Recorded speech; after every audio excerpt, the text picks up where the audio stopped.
Ia mo whaataro whatu le. Po ia o le. Maoka ngei, lau whionga kaiko. Pe foi le. Kamo i kai o le. Maoka. Malo lava le. Soifua i wafolau. Malo foi le. Kawaka. Malo ngalue. Malo lava soifua. Ia le malulu mo savidi. Ia e whaafukai wa. Se ringoringo aia lo fonga foi ngei a fiafi. Ia whakaalofa ku le pa ia mana malo si o ka kua kungu. O mawhai o ngā whaafonga mai i le nei pol kalame o le ta Faasoa Soifua Manuia. Whakaalofa koe lai kupu makamari, whare upolu, o sawao makamaikai. Ia whapefo ia pa ia i le au whaingaru e ngā le kua. O lo whaangongo mangu a wase manguia o ka koua kungu. Ia ai meise ka kou o lo ai kau malele aku i ngei aku. Ia mātou te whakaalofa mwhawhero i aku ia uko sunga i so se. Whawhenga inga i so se whakawhaikaulanga. Ia mālo le karo, mālo fo i le ngā rue. Whakaalofa aku fo i le pa ia o le mātutua. O ki ngā makamama kua, la kou o loo ngase kongo maoka ngase, la kou foi o loo kongo maoka o kangaka makukua, la kou foi o ngase kongo ainga, i o le makukukaro, ia lango maluinga e le kua o konga ki ngā, ma lo le soifua ta alofa lava. Ia, o le ngea fiafi, ia e le o pōfo i malae, ia le kako malo ngia fiafi ia ole fionga ia asiaka pene pati ia ole kako malo masangi le wa fakasi mai ngia fiafi ia o aunga lava le kau mawhainga ia fa malama kiri mai ia maua le sida fia ai mesi lava le ngia vai kau o ia le kau ngi usila ngi ia ma ka penganga lava tangata lava ia i le fisuia ingor kau ma ngase o lo afia ai malo soifua siaka malo soifua lau fetalainga Seumanu ia mole ne banoa e fatalo ia tua i si o tātou tunu i le pa ia mawalunga i le afio a ingo nofo a ingo papa Ina le fo i le mamanu mawalunga i le wisonga pule matumua. I tu au mala taua a inga i taima le wa au fono ti. Ia. Taina le fo i to uso i sae. Sua ma le wa i whanua. A fio ia fo mai tūlangi ma le nisa anua. Ia taina le fo i le fio tama le manu tele. Ia ma le mamanu to o whare ula. O pa ia whatati ti ana o le tātou watunu ue mai saua se ia pā ia le luoloto. Ia e wia ina pepese ai le tōtele. Ia e pei ai se mea ua māsania i tātou e o le pe a wheiloa ia. Whawhitai tere le lofo le atua. Whata lofa atuai i le pa ia māwalunga o tai o e kālesia. So o se fata fai taulanga. Io na tai. Se io o lava i le au fai ngā ruenga tatofi. E ngā rue i so o se tu a wale ati na e o e ka le sia taitasi. Fata alo fatu fo i na i o tātou matua tausi. Ua purapura la ngoto le la i lo lātou soifua. O tutonu o no fuanga o tangata mātutua. Ia po olo o tausia pea i tutonu a inga. Ia alo mo whanau, ia maua le rangi mama, ia iaine lofo mananga le lei o le atua, o tau na mua i malai, ia wafo ia whailonga nei ua iai ia tupulanga i nei aso o lo tau ngā ruenga. Whatalo whatu foi, i le loa le atunu le malosi, o e ka le sia malosi o le atunu, tupulanga ngā rurue, whapena fo i whalea onga i whanau, ia maua maire nei a manoa tātou te Faasoa iai. Ia o le aunga lava o le rea fiafi. Ia o le tue wha manatu. Ia o nei atunu fesui ai le tau, le pio Samoa e tasia le tau, ia ne tunu, ia tatu wa ai alo fesui le tau, ia tau fo into fa manatu ia le va ingo le soifua malo loina. Ia le ase Faasoa le ne fia. Tau ina mo se ai wa fo ia le to soifua ma le o lo to afifio ai mataputapua ia ngadue nga fai ai lato uma lava ua ngadue wala ati na wa inga nu male karesia alo faftai malo soifua kawa ia nge vai kau ia ese ale le swing o lo suyengi ka a ese sila nge ai mai ale kai miole ole kau mafangfanga e mo ia le isi kau mafangfang ke le ngai sa wo ya malefa lolonga le wo o ile avo inga sui mo le kai mi mo le maruru le wo sa o le makwa ma akia ole ngai la vai kau le maleka por kala meringe ia fiafi e mafai onga ese e koe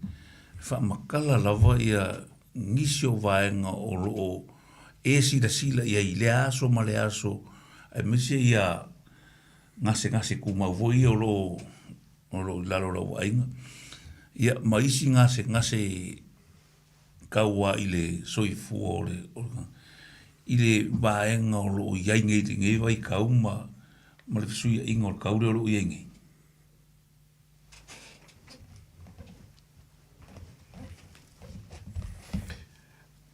Whaafeteitere lava Seumanu mo le fasili. Ia, le pa ia mawalunga le tātou atunu.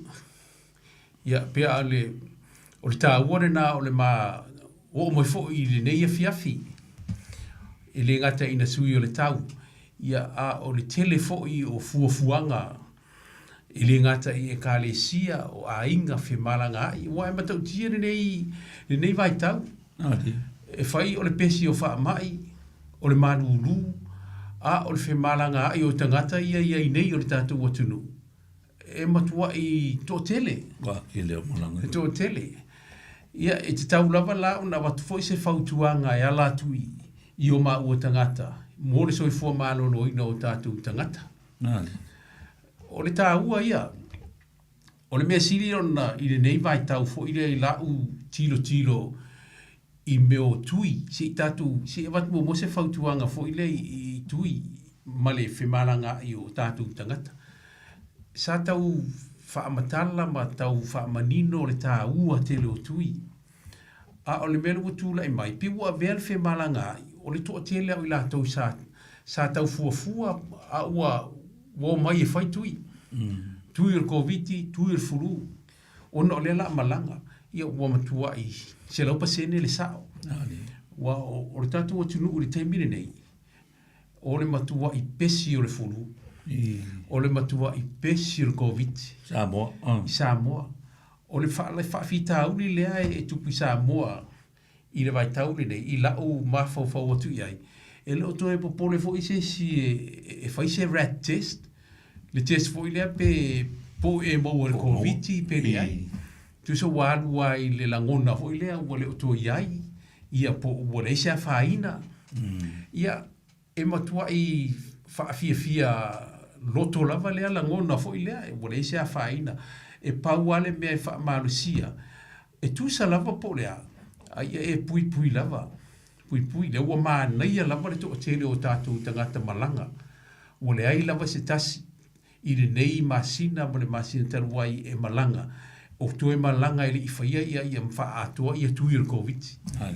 E wha penafo i tui il fulu. Lo no winga. Po ani pe whea i le atunu. Ai mai se lava sa mua mea malanga ia. Ala ia i lo ngona. O leo pui oe. Mana tua fo i le saunga le mu. Mana soifua Manuia ina e mafua mai i le mafau. A wha pe o lai manino. Pe positive le mafau. I le tausinga ma le saunga le mu lena e tāpena iai e malo si fua le anganga ma le tino tu so le winga le na e ma naia tele ia pe o le anganga le foile e watua i le fautuanga ma le whaamalu si au ia i tātou fo i New Zealand nei o fautuaina lava i lātou o lo vili atu, ia malanga atu fo i re tātou whanemai. Ina ia wha atua tui, ia o le fautuanga lātou ia, i te tau ona whai, ia ma whai tui o le fulu, ona o le puipuinga, wa atou tau manatu fo i le au whai ngāruenga, ia pia ma ua ma tō whai a Seumanu. Te roa lima tui o Seumanu o le COVID a le wha, ono Seumanu e ngase a tele atu i loa, pio le se senga le, o tangata e siri o na mawhatia. Lea e alai o na whaapopo tui. O le mea tāua ne te iwa i se whesiri, o lesi lea la ngona i o tātou tangata. Mato i tele nei tui. Mato i tele. Ia manatu, sa lua tui. Tusa o primary vaccine, COVID. Ona toi whaapopo lea o le tasi, le booster. O le mafua anga. Mana tua Soifua Manuia ma le malo. E mata i tuina i lātou whaamai o lo whioa i ma salalau re nei vai tau. Pia al mele tau te whaalongolongo i news. Watueanga mai fōi o le a le variants o le mai le was. Wahanga mai. Ia mana tua la. O le ngaruenga re nāre whai ngā malo ma le mata ngaruenga o Soifua Manuia. E wheso o ta i Talanoa. Ta sial mea leina na Talanoa. Po o le a se whainga, se whesoa soani. E pui ai o tātou tangata. O le mea mua, e taunga tā tele. Taunga tā tui. Ai se i whaafofo. E le obi fōa le taunga tā ma mea o le apunitia ai. Le alo lofa i o tātou tangata. E le na o Samoa le Pasifika laulangi atoa. Le a lai o na whaapopor tui. Ina ia malu puipuia. Aluai, toe maua mai fo i whaasara launga ma whaamaunia. O lea fo o toe anga mai le tele o le tsunami o whaamai. Ia ona toe Talanoa foi lea, e pui o tātou tangata. Ia saunga le mu pe a o mai le whaamba. O le wingare nā o toe whai fo i o le isi tui, wa lai whaapea tangata. O ia la pūrea mai tātou le ai. Ana whaapea e silafia le mālo e le a whaina. Ia ma lava whale mai. Ia le ise mea pore ai.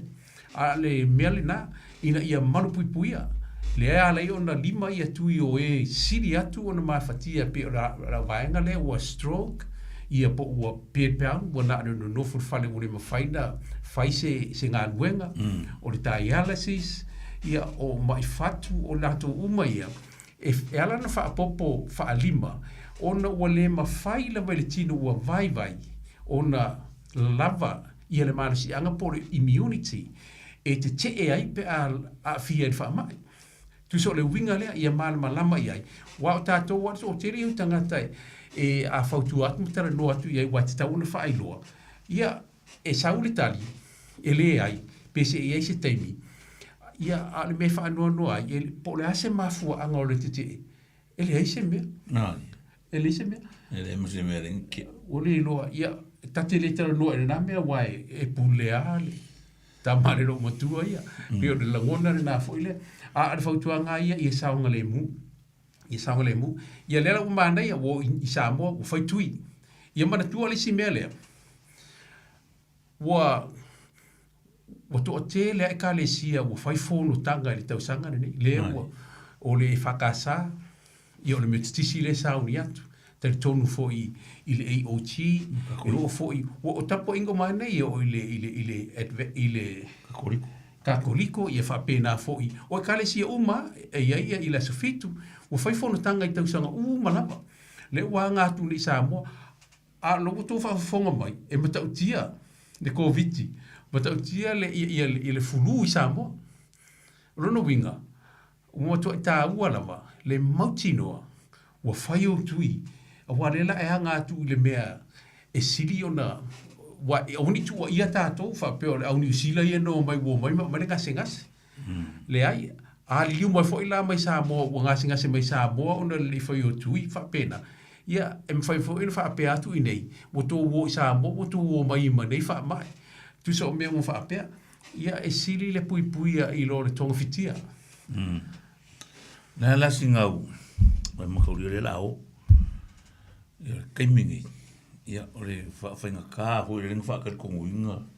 ka ngā kai i kui.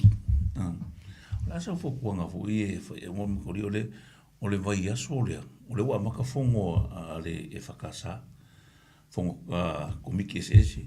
ono aso le maka la nga solo sa fo kuanga fo le ia alo aso le kakoriko ia masing fo le mekisi fa solo ko ale isi e ka le si e pe ole AOG se fa kuanga fo le kai mingi mangule le yo ia eli malanga ngai o ka kuanga le fai ngokui wai e kawanga pui mai ai io ese aku mai usila pe fu el fa longo le e mo mai le pesio furula e pesia ia Samoa ia le rol misila po o ka fo rolo po la ia la sa fo kuanga lo na utala no i Samoa ai o utilisa ni le fiafi o le poti mo mualia malo sile le fulu i Samoa o le COVID o lo pesi a o le isi to e ano e fai le red test foi le ia sila i le tule na o le tangata ia e manatu lava i lona soifua maloloina a ia manatua a fai e te manatu lo soifua maloloina ma tausi fale lei o lo wa lofa foi le na i le lua tutua oi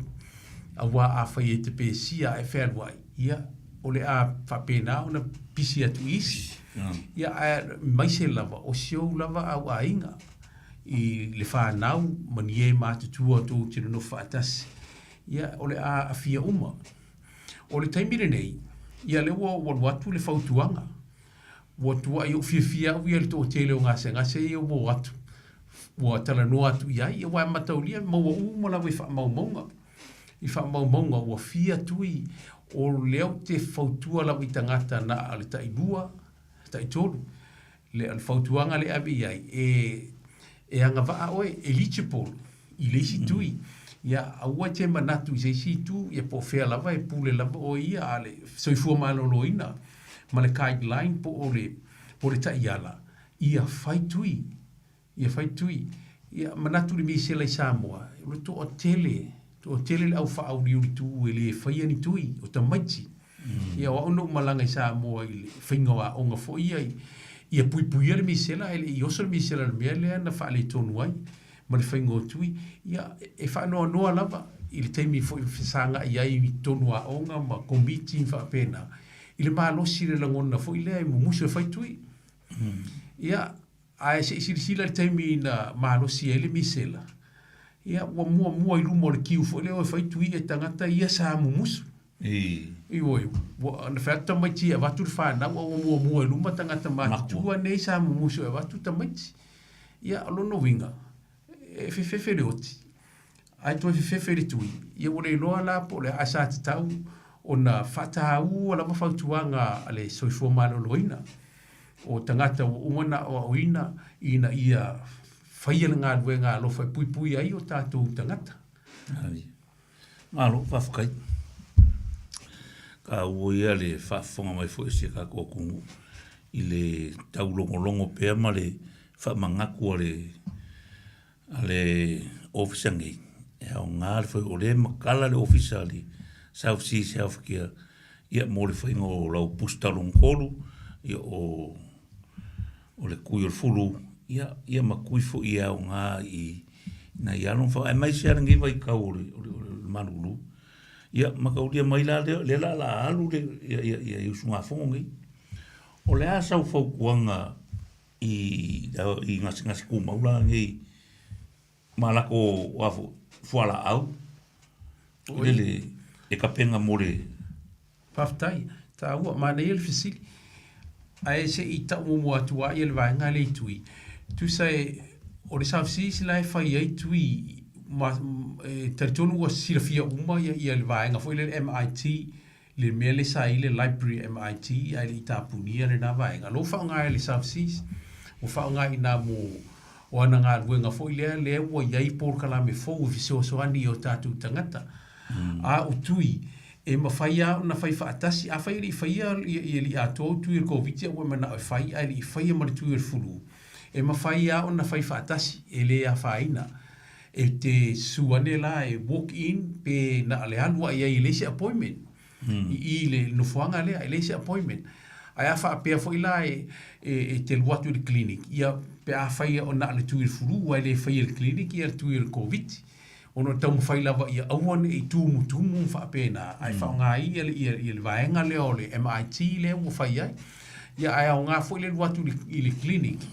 E la tu e whailo tui le furu. Mo tu e wa ai si vaenga fo ia pe o le tu e siaki ina o lo toto maualunga. Ma whai uma me te tau ona whai a wālunga mō lewa noa te sua tu ai mai mari watu e wa ai ia nurses ia whapena fo ia fo mai pe a wanoa. Ai o le mo i lato umalawa ngase ia tu mau e maise lava le suka. E pawale me o whaamanatu atu suka, toto maualunga o le ngungu. Pe o le tōru alea e sele matautia pe a tātou le mana tunatu le iai ma whaata ua ia tōng fitinga e whapena a sa uni se malanga pio tō tere lau malanga le iai o le mea sirian tā ua ia va aidfo ma siaki po whape i roso fua maloroina e tere i malanga a leo le na ia tā pena mamau ia au fuala au whai le prescription whai au whala au ta pena a whai o e whaongaina tui insulin ia tā pena ili me sefe, pio le whaonga ingo se whangu hui lea, e ia i le kula, e tu ua i te tonu whaatatau mo le temperature ni te ua whaale i tonu i tui. Ia atau nula i Samoa na tu ulo le i se pusa isa le ainga, e le tu ua le furisa hui lea, e tu le me tu ua i whangu vai ma me whapena, e whetau ima. Ia ai tā pena le leilama, e ma whai fo i ona e tapa i ai lau fō mai, ia po o teine fo i ai luma le receptionist, pe mawhai o na print mai i au i whaamaumaunga e iai malapa i a ngase oro e a fia ai e iai fua la au ma talaanga isi talaanga e whaatatau e te alu ma oe ne i tei ua whaale i tongu i Samoa te ua oso se ngase Samoa ia ai manino le leipa e anu e wa aid fōma i Samoa i whaamaumaunga ia e le tau whaatatope mai siaki mai nei fo i leia o le malanga i Samoa o le tangata e ngase fo ile i mai o tauna atu ia tā pena ma ia i loa le me whai Samoa pe a whai e ise me tupu o le mea mo mua lawa ia o le whapapoleina wai tasi ale me tupu ise me Samoa pe a whai e i ato tui ma le whai ele tui le fulu o le mea mo mua na tu sei vavena e a fia ia i le fulu a le fulu foi e pei o i nei New Zealand tasi lea vaenga fo i leia ia sila fia i tangata e ta tauana e fulu a whaapea e whailo tui a e talanoa ma le tangata e fulu pe te le wha e tete fo le malulu e te fulu e le whaapea la a whaapea wa e tale lo si vane le fiafi mo e tinga ina lau whanau o na te tauloa lea o na whaile fuala au tui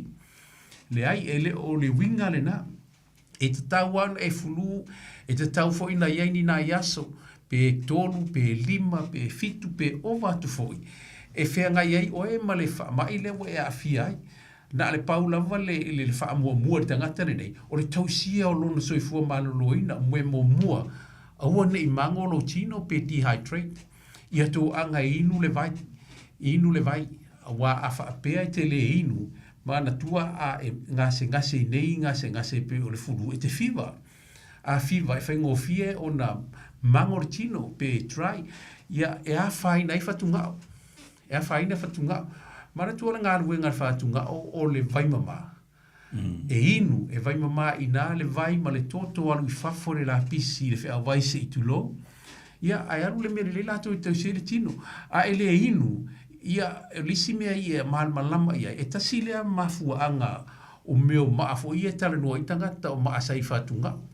e te whiu tau mafo whapo wheo mai ei nei maa e te tonu o whatunga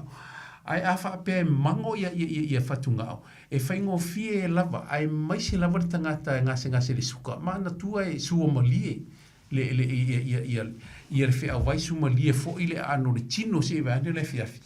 O ina a maua le siama e olai, fia. A whapela te le inu. O ina le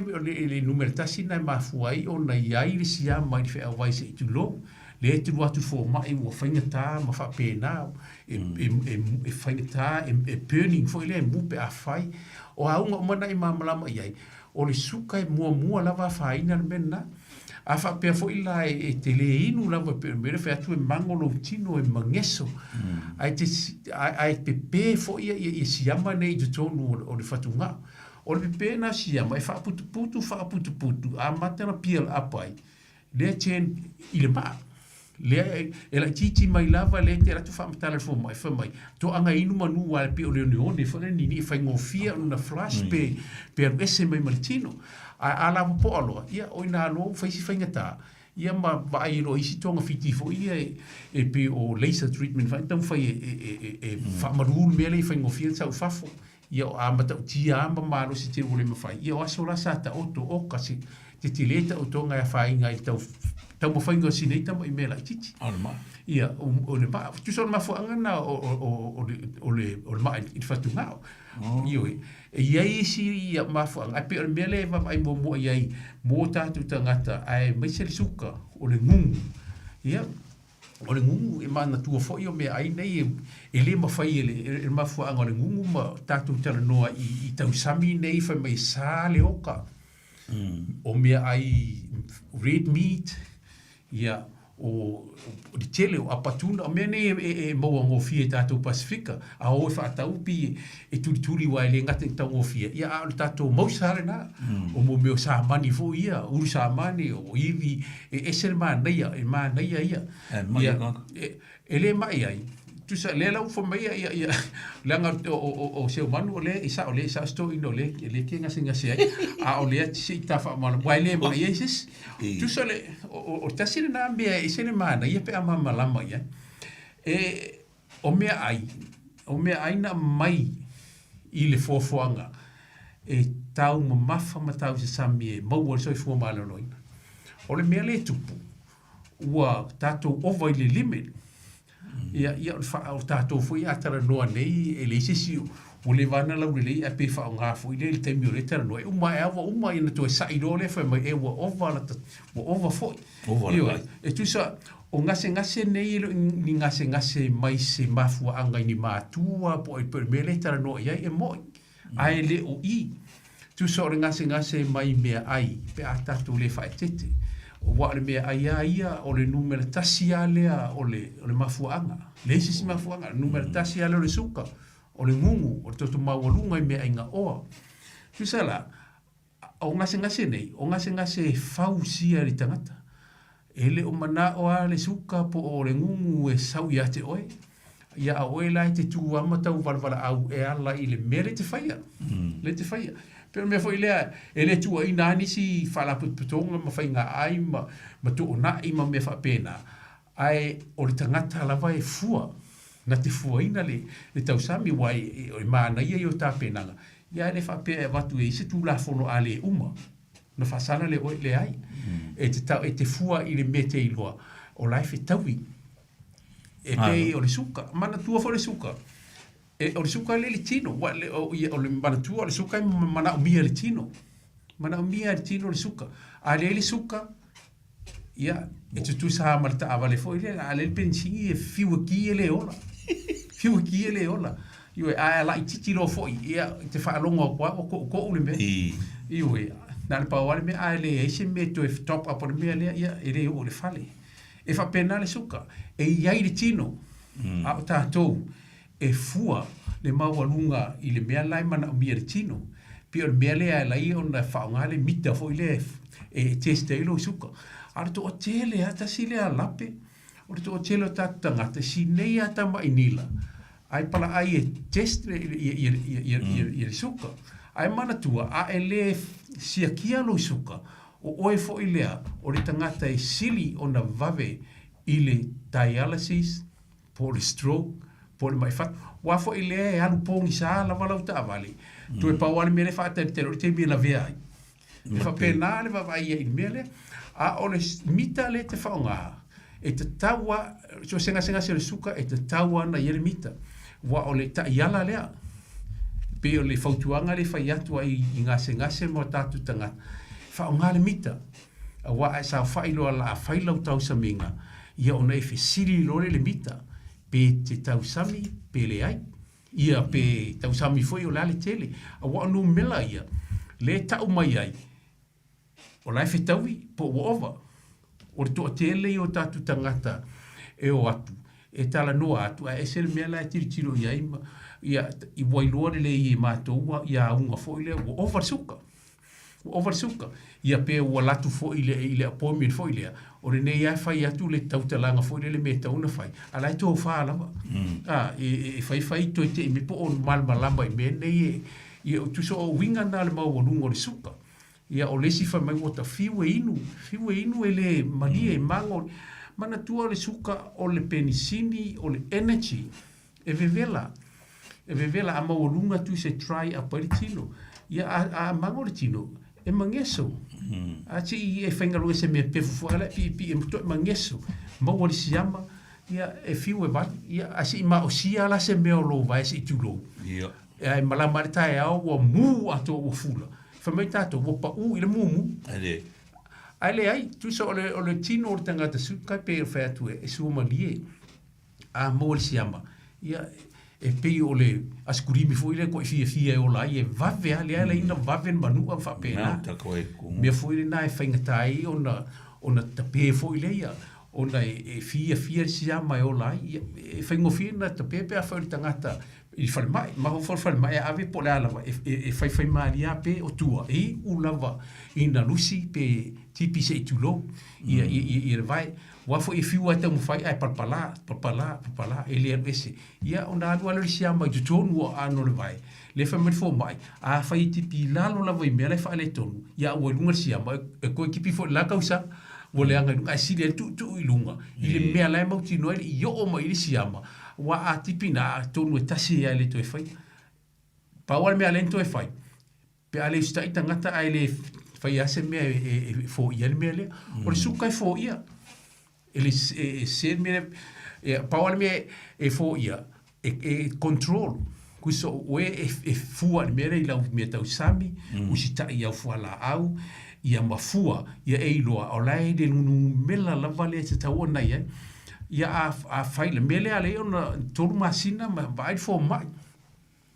ole tasina na me e fiu tuli o tatu tangata se I failo toto toru masina ma vai au fala au nei toru masina e ole wingo le mea e vatu au fala au fa tonu le mea tau sami I tatu Talanoa anga masani fua lo suka ma e to anga savat o mea e tonu va inga le fo inga ngase a to lo la le toru masina wa la masina muli fala au la ia lua lo vai aso vili lo le fo mai pe ma fai ona avatu le pepa e tu yelo toto ia o le toto la le na mana tu e siaki e fua ia po fetau bila va fala au pe to ye se swinga e fua le suka le la siaki ma I wa o toto le tui o le suenga a o ele fai pe te pasi pele ai wa a mo lai lunga ia fai talia o mana fa matalanga a lai lua la le toto lo le fa maoni lai lunga e oi ale me sidi na no poli ai ia le fa maoni a yese me tu lai mai ia ona fa maoni lo le a o tuai malo ia o te Talanoa atu au ia o fia tausanga ele ia se si o sao nei mai na o tangata la vai ua fa maoni ma tau muli I fa to nunga fo mai o tu so o fo mai ma ngase o le lato team lea o le lato vaenga lea o le lato ainga lea e Talanoa mo sa ngale mu e fa pena e na wa fo mai e stai wa ele stai ia ai se me tupu ele e usiri fo ina fa no fo mai pe o le au nga pe o le faia se me I fa sa wai le fa pena ele fa ngufie ia al fa tuanga ia I la to le la au sa moi malanga ia fa nei o le mele nai fai ia loa a ia se mai o sa mo pa se me fa pena fa nga le mita a wa a fua to lai lunga o se fulu lunga se fulu lima lunga o no winga e te tau ona fua lau tau sami tō anga inu wa o inai vai ai e le fa pe ai sa to tau sami a ia e vai le mea le se suka o le fai ta inga e mwhaina inu le ti le se suka fa pena ia pe fai foi le supo foi le fa la foi supo ai ele vai le se suka ai fai tete lo i me masoa io Samoa io fa di fukalo fa di fufi fa di fufai io mele le uma ia fa pena ia e mo i lava fa ngal tinga ina o tatu tangata ia ai te tau ana fa mua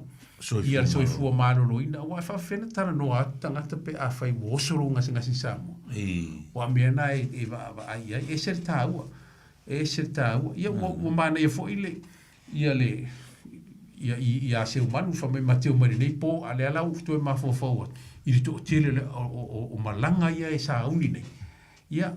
a wole na ta penga e mo ka fa Samoa ma lui fono fo ia e ta pena lo Soifua Manuia ia ma fai ona fa ta un wina ia fo mo e malanga o fala au lava ale leilo ia lo ngase wo Manuia o fa me fo mai le o ma nei ale suka le o ma nei alo to mo runga wa sa ilalo ia lele o to oso alo ngu tu so o le mele na faia fala au ma lau tau singa i me ai fo ia i le mea te tau ona whaonga tu so o inale ma fuaile o no winga e le te tau ona tu e ta ofi o wa le taimi la vai ta ofi ai ia fala au ma tu e fo i le behavior po le amio fo i le fa pe o i la wale lei ia e to e fua tu suka u fa pena o to e ma wa lunga fo al memonia ia tai le Seumanu al memonia ia fai o e fua ta ofio fala au no le leilo suka ia e te tau no matorio Yesu foi na Faasoa Soifua Manuia ia fai sa nga pongi fa pena ia fa na wa nala e la no fala au wa le tau na e tau sami wa le fala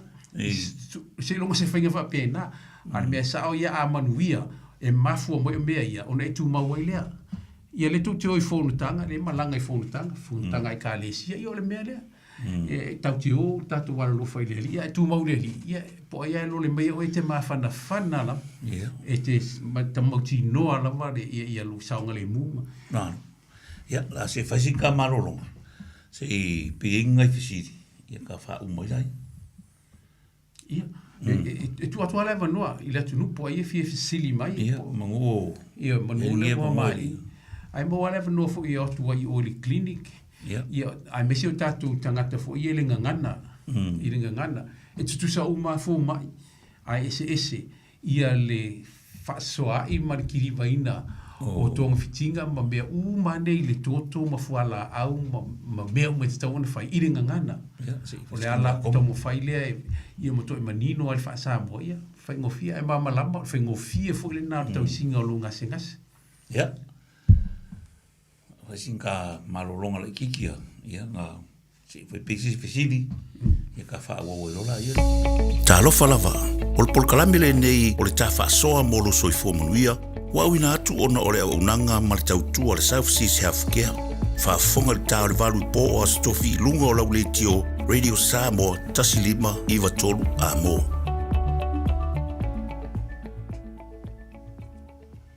Ia, malo, whaafitai, ka karikaria i se fisili se si o fia fisili. Talofa siata. Malo lava Soifua Manuia. Soifua Manuia malelange mal ngai kula o siafi. Ia, malo lava. Malo kau wa kungu ia te o rua o te maa. O le Soifua malolo inga. Ai. Ia. Ngo walu aku ngai ila ufo mai o i mangele. Ko ea o lo ukui o le fulu. A ukui uma e faa ia mua wa uma le ukui e faa. Ia o le mea la wa kupu ke la kwai fai mai ele kama o ke ko sa o se o la kula ko nga e fai lo ukui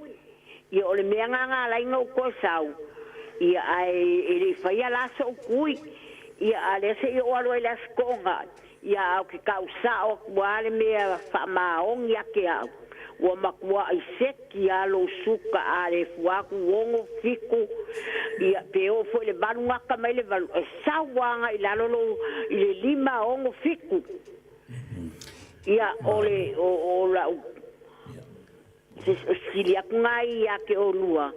pele le pele ai mo wa pa ulo suka wa ke alu ai le fa pe ku a fe mel fo mai ke alu su elo koko ia o nge anga su ia kwalo koko a wa le bangai o ia lo koko wo sia ke kenge ia o la ku fa mai lai se ke alu koko ma lo suka ma lo fa fte tele la vai le ma fa longo tu foi le i lau sau noanga o ele le lisi o tangata silina lele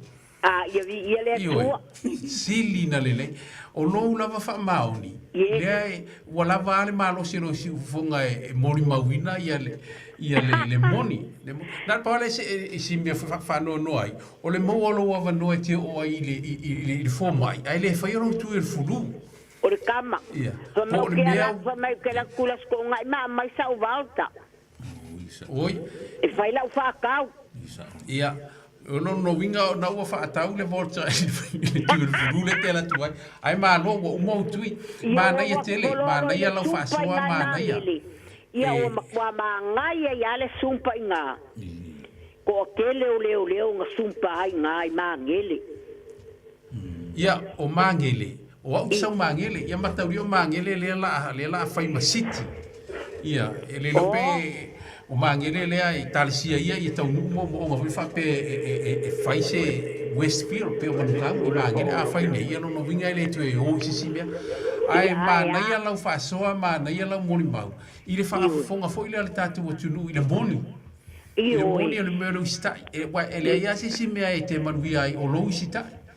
e tu sala va mala walu fo i lau tapu inga e moni ala walu i te sita i tau situ la fono la fai mai tu spa ia e motua i e fi wala wala ko sumpa e tu e le te mafana o me fai lau sumpa o siri na na tau au no mela fo i te fa matala mai o mela i fa matala mai fai mo sumpa o le fai ngolo toto e se le sa o te mia ia e glasa uni tau sami mai se ne ala mai tai ao se i vane le fiafi ia mai sa uni tau sami le uni po le fiafi o te mta ua fo le suka e te tau na vo ina le val fa ma le fitu a ia le val ia e maulunga le aulaiti ia ala waenga ia o ta ionos fulunga ia e sidi atu le valu na ilo le iwa tu o pio numela na tu le mata i le taimi e li tau sami ai a ua tau sami foi lea ia tam fai e luai tu la ia pio le mele a fai le breakfast ia o le se fulu le o i la fai ngalu ngai fai si moko tu sa wo saudara malo si breakfast se ta off se to e fuala po le malo si fuala o mo tu ilen fai ta o mo le breakfast ia fu tu la se fulu luai lunga ia e lu me ai pe ngalo fai fuala au ia po over for the breakfast e fai ngofia na e ma fo ina fa ta mo ri si te le sa ngoanga ia wa ulale la masinge kuya yalo koko vangi fo yalo male afi e kuya yalo koko nga mai afu tai malo fa fitai lava o lawa nga luenga e famale bu fo ile sto ina ti le lo ngala te ona te mana tua e te fa ia o me siri mo e te Manuia ai lava te fia ai lava ia vi ele li ia vi ele tua ia ai fa kaya fo ile lo po kalambe matanga o fiele nei tua ia ia lo fale tua atala filiali sa unia tu ele tua leo lo ta vale ma sa lo no na io lo ta no il wala ma maota ai fa tu fa soifua ia soifua le tele Manuia le fiaf ia Manuia fo fa soifua ai ia ma lo fa kai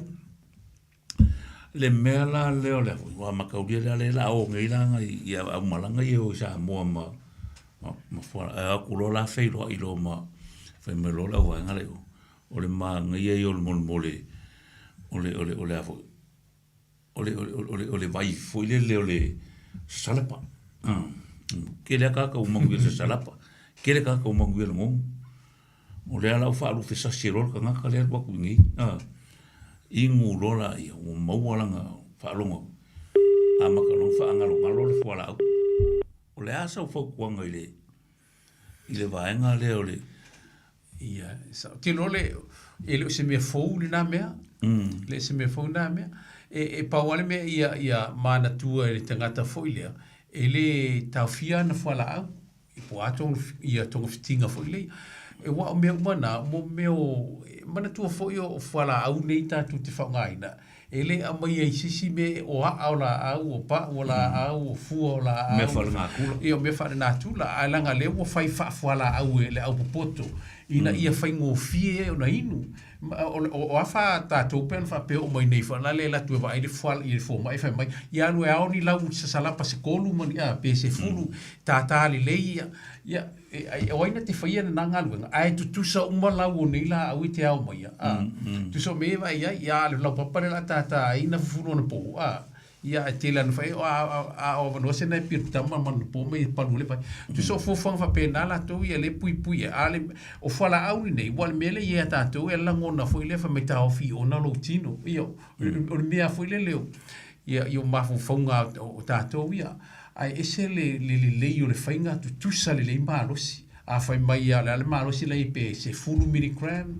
pe lima se fulu pe se lau tasi le aso fa alu le aso ele fa pe o tai au fa mai se wala po fa la una ele fa la wetas na pa wala nga lu nga fai foi le o le inu ma fua lo suka i tangata la le ia suka al tangata toto mounga ia fai pe la fa la au ia a uma ia te mire me fa la una e anu la ia le fua lo toto a fa la isi vai da ia falanga kula ia so o le tele o vai fa le na tula le nei e pe la tala tu foi le ma se vai le aunga mari le ma se vai le aunga o me uma na mai tatu te e na pa wale me pui ai fata ita inga a fai se vai te vai tu fai i mo fruits mo me a me se agora tela tatu e mai le vai te pe ar fang vai fanga le ola mo me o fala au ai na ia sumali e ma tu se la pasene a fai te suka ia o ina e te tau na liu iai le tau whaafo ilea. O le tau ka muka kune suka alela, e le whapele angale vai. O ina te whae tete iai. E o ofo ia isi mau vai e tele ia ia te au ia i lau wawai ia. E le se mea i le au ngā, ai pau wale mea tātou te tiro. E mana tua whala au ia mai fō mai. E leo ni whala au tau ngofie. Io e o tui e o te se lau ta i lua se lau fa pena e taungata e fala e foi la fala o fou mai o le suka ma le tui fou le vai aso e taungata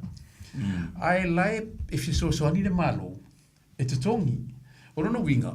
e le se pressure ia tato foi le i tongi vai o vai ia faida ia fale na tula ia e fai e mo to e se lau paseni ai leo te tau atu i mataro whaafonga mai ia e na mātu tera noa foi mea nei i le o atu foi lea whamai le tala si lo matua foi lea lae no fore to ina le situ e la ait la o te tara noa atu whakatara no le suka whema ia vai foi la i le li lea lae no fo si o a whapene o fatu la le me utupu ai whamai no le vai na o e whai whamai e nāru si o tō lua e mai le vai ai mana o ia no fonga mai le vai for mai em fai na fa tau a tore to masina po le ona masina i le package le tau ngofie ai ia o fa metalanga ia na lu le sion to lu foi le fai le long e tong yen bene ngofie mai le o fa mai fa metala na le wole tau tala le wona CEO o la tau tong i le long over umar vai e se aunga mana tua ele se vai ele aunga ole au te por au ngomene e long term ai fanga ina le vai ele te tau ona toi motu a toi motu ona te toi fo ia la ia le me ia vanga na lava o uma fala ai mo toi e commit lava le me ai ma pela tale fe o le me ai o le mafuanga o le me ai o le fo o fonu mele tasi le vana a fai lava e te ngafatia ona te ena le faaso songa lea i le me ai ia e te lea fso soani mo oi ia a le fa la me la lea o matauria e alua ua le a forkinga i le tau o vai ia ta te alofa ua umalo ia motu into fo ia le mesa ia a fala au o fale mai matauria fala au nei o le mai o umana pasia le malo e ave luma le malo le government siaki uma ma fa ia mautinoa le sefe o ingi si ele me faina mai e fua foi le mai asa sa o mai i fa mai le ai e pasia mo ma fai test ma fa kai kai fa pena na mai lo le ia man tu foi la o lea e whaonga e tangata, male whaopunga male i alato silafia, ai ai asina wha le tonu, tui ni poti mai fo mai. Siva ai po le whala au, sa ole le mafu le mea, wai ai le si whala au. O le vae ngā lea, e le mawai a unga na. A inu whala au le ini a unga na, a whala au na pia whaka inga o le whala au le toto maurunga. E whala au te lai nei nuta ngata e feta lei se vale le fiafa mai no vinu loa tale e lise fatu tale al tale fo le hitai e tale ia a sia ke tu whala au le o longa side effects nga ia Teofilo le a sui le whala au le volen e te lo ala vala ile tu e follow up le tangata le wale tale mai fe lo vole lei tu so mena i mena e va ai le lei e mtanga luenga mani malo tu sa ai mai foi ia mana tu fori tala lea tu sai e faifua e ave fua taina na ala e vatu le whaonga ama i mau tele tu pelu ia ai faifua ni malo ine mana tu wha pia e faifua ia mana tu ala e peir malo i kemis a whata ita inga wha pia 5 fuala aure te aru e mai o aso la sa lua tala e tongel mai si i mai le lua tori se furu si i mai le 5 tala le napa mai ia le 5 ai ata tu tatangata oka o le pa i taungata ai mana tua o le tupere na i tongi tangata o le pa church a fa pe 5 se furu e pe o le 5 tala lea ai fasu 5 tongi malo man tua la fala au ia ta i se lau dunga matui tatu te lo e o pamu ta i se lau dunga ia afika la i le lua se lau e pe mal e tangata le 5 tala se lau i vali malo ia ai le fa pe na se to a se furu afe tangata o ni sila atoa oka se patchet tu so i le tau titilo ia i le struggle le malo i tau wha pāleni mea umama tau fuafua i mea na ia mamalama ia wa atatu mamalama ne i le tu me mau se fuala au e wha o ngā le lei o na o lea e tutongi ia an mea rawa le tupu a tawiri atu nei Talanoa o lava ia mea ia wale tate i loa i wha maumonga ia te munmuna avatu o le vantau na uma ia tari ama le tele le sa le fa maungi mai o le kongo le se ia tu sai na pawal i me la tate i loa ia anga fa nga le tele e fa la ia nga ke i pera se fungala au ku ngo se la no maka ngo fi se fale ani me ia o te o me le avatu e fa nga mo lo Soifua Manuia o le siri na o le tau ia tu le la mo tu e fa fonga mai i tau o tu pele aluai ia mo te tau loa o tatu va ia ele ia whaonga, wai ei matua se singa nau. Ai fo i mai teine tanga anunga. E tu mo i mo prista pe, i lalo moenga. Ia, wale wana whai mai lea mea, a le efeto a wala kifo a se singa nai teine no atu mo mai. Tu se tau mai ei. Ia, o kale lopo lea wala ai le leile ngase fo i lea a le mafua mai. Ioi. E le o kakia ia, o lai keu whale lei. A paunga ni mea fo i lele. Ia, ele o manuia i longa na whapena. O longo winga lai, ka ua le ingo whala au, pia whapeo la ingo se vai wharanga kura. E tā ua. Ai a whapea te fia mauti noa, po fea tonu le mea lea e te manuia ai. Ia, ona tau le fo mai, wai mwhaini mai fo mai, ia a whai o lo langona le na, ia, lea tā au fila whala au le temini nei. Te kiki. Ia, ai whaonga le vai le na, ia na e saule to e whai, wai to tele tātou fo ile ia e laimi to i mana ia e te vai to e malosi a whai me sumarie me to le malosi wa mo meo fruit mo vegetable fo ile ia for good health e te malosi ai ese mai eri suka tu sa e la te malosi ai a fuori suka matu ia ole no kurunga tu so lai ai te vai fo ia live e langona ngata le e swinga tu so paua na si mele le ia a fai te suka ia va ai le matala no ma ai wa le tauna me se vai le ia le lisi fo le contents to tonu so se fale lo ala va ta tu te supermarket e te va ia mionga tangata fata ia ole va nga le ia la te lo mele e a mai le fangu o le apa o le tiro faitau e te vai le mela fai na faitau wa mo to tu lunga fata faitau ai a watu kako wa e vai le lango le apa ma le fangu le manga ia ngare fu al koloni ele tiro ia io a fanwin ia e ka iva sengi fa penga o ka se mauru lungo suka ia mana tua le mana ia lava e se le mana ia ai tatu tu ai le situ o le ale mele fai e tatu whanau. Ia, o ave ea i so walofa po o se isi, wa tasina me manatu iai. Wai, leo tatu vai, wotu o tele lava ia na i a tatu whana ua. Wa le mawhai o na whaatau nuu mo onga le rumanai. Wa overweight, wa mamai, ma whapena. Ia, e le ale umatu tātou, ala tara nota mai ti ana le ailu, ta mau te le i ule le, i lo le umatu tātou, e whamai, ko i ngale ngei e sele, anga le leu ke whai nganu ngale le, wala ke le anga me whai, anga le leu ko i ngale ke le whapenge. Mongo ame ailango. La waka kia mai, o ngei ma whakia au i le se ko o rua le se, ia wa mea ma pena tātou te wa ai le i tupu, ai le i tupu, o le alofa moni a ia, ia pio matua a ngase le suka ele na oe ia treat atu le ainga o lau mea ai le lein whapena i ne mea lea matala le lei i tamaiti ia ato fia manuia lumanai ia ututu whaita i tai mea tia o au lea ua ulangona ia lea u Faasoa atu ate o tōru ua lofa whamau ia whapete manawa ana le te fo imere whaatau roa mare pusa kuso mare skurimi mwhanguingu ake fia kamo mo e uka maiki fusi o mwhamai ese le leo dea ia tasi na mea ese le leo dea a la iro ai dea le lea rofa ika maiki whape na ia maro whaftai ia langa leo ua umara kakaimi ia sau ngoi e wha umara ka porkalame le sau whaukuanga ai mesi alinge vai kau o usunga fongo ia pe foi le swing o kaule o ngi ka malulu ia fa tele an Seumanu bo pe o ele e te tu le foi o le salamasina e u an terengese o le limu kaule e kerengese ai makua i le ia ele se e ku fasi o so wa pe o ma e ku ai skin fanga le au fa mega ka e ku nga wala finga ai fa tele la mo le avanoa ia aso atu vai maru puenga si o tatu o tunu ia o avano fa pende ia tatu tartara noa matartarie ma fi Faasoa ai wa ale ta ofi foi le na a per me foi le a sa unisi si pe so fa malu atu o le amle ele mi si fi fa longa ta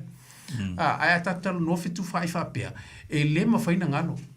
ele fa ina ngano ale me sa o ia fa malu atu la le ngana e o no lele o mautua te lele o tera noa a o le ngaluenga nei ia te loe tu te whamei te pēr TV te pēr le tio a le mawhaina manino ia mele le iai foi le ia le whautua ngā whaari ngase o atu ino atu le vaia e vaia le se mea wala o le mea sao ana ia o fō mai o le clinic e a latu le Samoa e le se e fia mana mia se ia e wala au leo se si ruatu ia wa mai ai ia wa foi le tu to sir fia o lota tanu e tau titalia a la sao le mes le fiau a fiau foi na e tu e sao wal tanga tam fa mai fa tele ale mo ia le no fa ia sao ia mal fa mala manga o mo meu o upu fa fo mai mo medical terms o ia wai le ulo fo mai si tangata ia mai si fo mai e tala noa tu lava mal manatu la he mama mai ni le ai mama na fo mai la o ngai o tangata ele ai e mana o mia le mala mai le upu le am fa pena me la tu te fa fo ngai foi pe a watu foi vai te le tau tala se fa pa langi se upu se medical term o te tam fai lava ia mo fa Samoa e tu te mala mai ai mai se lava ia le fa di wina mo fa tara ino to toto pe atui ia mala mai le winga fa tunga o mela wa ia mala mai le nga o male tele la ia fa tu sa i fu tu o mau lunga mala mai suka la ia ma me u malava le fa tunga pe amata o na liki wa me fa pe na ia to si la fia ia o atu vai fo mai au le fe sili a o atu foi vai fo mai a se tangata ese au ole right le por ia te tau o tangata so se matanga ruenga fesiri te mana o se interpreter por famatara upu o lau wa ia te tau na ale mo se si fai su e mai se si resi tempi pa usa au te le fia tera no ni le anga e te le mara mai so se matanga ruenga o tu la fono le na ia lau tele le na ni sila so se vai ngalo langi e mana o mia ia kilia mama tangata le watu fea ele na fo mai alu le wins alu iso se company lo ia e te faila me te mana ise tangata e tautala i launga ngana ia ole right na oi a wite musu tato e faisi ia ai loa ai le mala nei ia e mo le mena e o mai le fine man tamai o tu fa sisiri to ina fa le mena ala sa io ai fo ma io e an ia ai na da ula fa foi to mai liu le fine por la tari la fo le mena fa mai fo ma ia o me fa pena o lisi mea foi le pe a atu i tangata e ai fale mo me atu e fale assessment i o tatu tangata mātua na me se te atu mātua i se mea e fai ia e atu loa lana o atu fai mai motua i a whaina so i fu o le mawhaina fai le mea lea ia e vai mai lo fo to ina wora tu tangata lea e no fo mai per fita fo ile e lea ia se mea lai tau su e atu tangata lea sa mauni o mea le fai mai ele a tali to ina piu ka wika fo ora ka lenga li pokia u le fai mai ai ga ko yan fa ka le nga ko foi le ko kinga nga si nga ka li pora fingi e ka si fo nga ka sa o ma lo mo se witia se mo se piu me fa pena au la per pole pe ita pe o le ale fai ia ta sa o la ver me wa o le uti ta o tu auto low experience mai ta sanga wa o tangata ni o atu e fai ia assessment fa pe ele fa peu te tu ua ilalo a o tangata i o atu o le lato motive po le lato fa moe ia awane ia awane waile mana spend the fun a o tu neno mele mali poti me isto inale o ai life me fai me o so inale ia na fa me o ia malo lava malo pise me fa mo kasi ka ko ai ale me le ai ia fa matala le me moni ia fa mo soifua maloloina ma sa nga le mu la fia mo i lo mota mo lo la ya malo fa ftai ia ka wa ko fa fonga sa mo ku sai foi ma fa mala manga foi ale yo nga ya asiaka o yo le kausi soifua fa mo winga ale ka nga lo nga South Sea South Kia nga foto fa fonga i fautuanga foi ai me se lava ia o to ia la o yusunga fono ia tau tua nā e whaia au tau tui i ai kokere i whai malanga aku i Samoa le oa mō mai fo i le kala i o loo pepesi a le furu Samoa ia o loo makala pēr ia le whai kokoa o le ofisangia South Sea South Kia ia o mai e whai o kukui ia e kokere i a fio e whai masui o au loku ma mka ngaruenga ia wā ia whalanga mai e kāle si o loo o lo fai i Samoa ia mai ngia fiafi i le fionga i asiaka ia maungi ia whaafkai kele lava lo ko whaafo mai whaafkai fo i mo fesiri fo i ngia fiafi le ki ngā makosa ia whaaftai le whaafkai fo i le langolango ma le whaafonga ia whaafkai fo i a kaiko le fionga le a kaiko po le sunga le awao pe fo i le fionga ia seuta atia ia ngā lo lava whaafkai ia bangu ia kere lava ia koe ngoringa fiafi ia soifua ia Samoa Manuia whai ngā marolonga le fiafi soifua ia momoli atu wha malo mal whaftai lau tō wha Seumanu ia whaapea fo i lau tō wha asiata mo le tātou polokalame mātango fio le neia fiafi whaftai tā pena malo fo i saoni ia ngā le leile atua ia se whapoponga le tātou polokalame mo le vai aso fo ia ngā le leile ali i Manuia le atua i lunga wala mo lo ulua soifua ia Manuia malo longa le po a le nei teimi a lofa tele atu ia soifua ia whaftai lava